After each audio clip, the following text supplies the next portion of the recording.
Strategic partnerships with resellers who will sell your business, your product, your offering, or your event on your behalf can be so beneficial, but they can also cause an absolute mess. With that, I wanted to share some of my experiences for your benefit.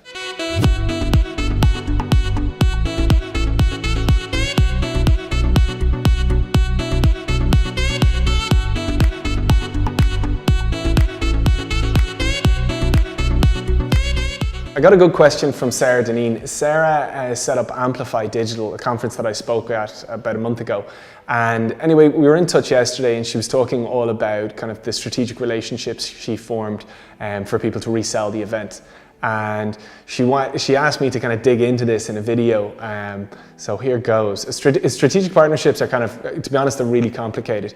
They can be fantastic if you get right, but they can also be a complete mess. For me, my experience kind of first came from the events that I ran.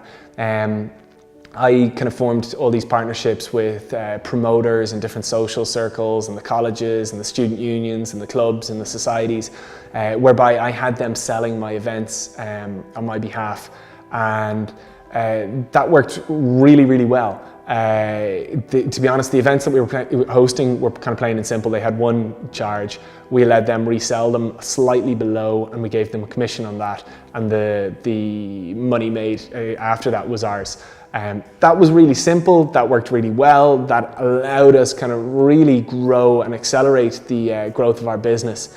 I tried them then when I started Leading Social, where I went to kind of some other agencies that I felt were kind of positioned well to sell our service into different markets that we would otherwise have no access to.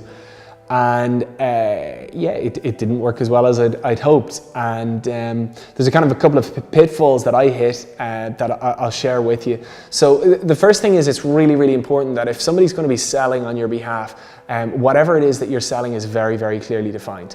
And in a space like social media, where, to be honest, a lot of people, they're quite skeptical about it, and the platforms are kind of chopping and changing all the time. Like, sometimes you're doing one thing one week that the next week isn't good, but the previous week it worked well.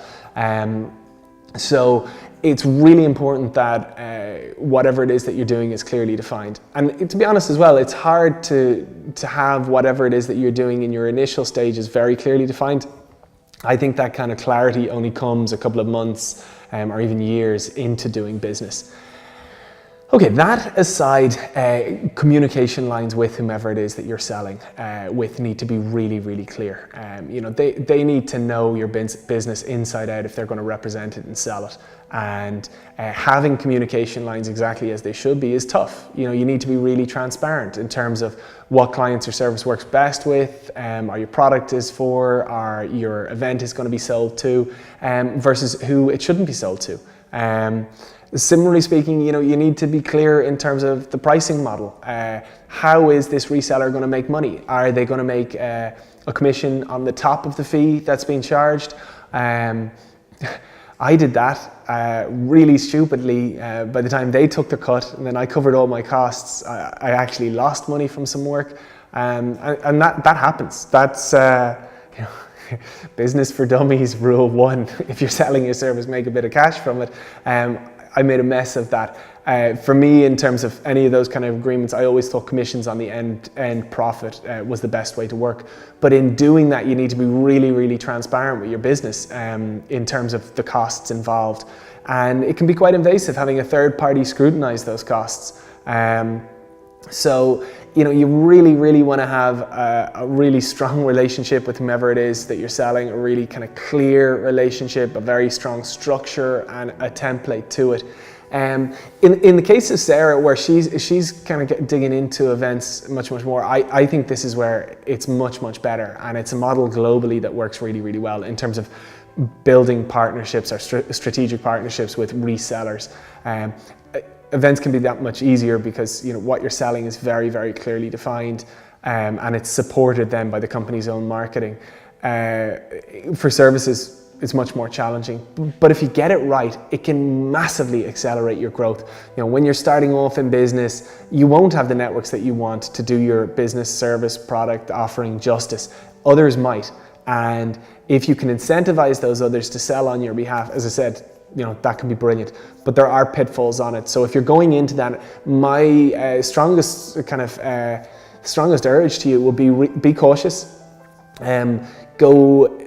Communicate really, really clearly. Look at every eventuality.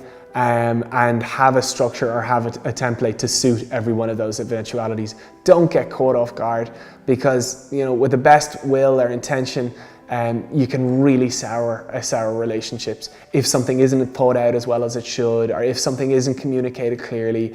Little bits of paranoia kick in, and then instead of this handy thing accelerating the growth of your business, actually it can massively distract you.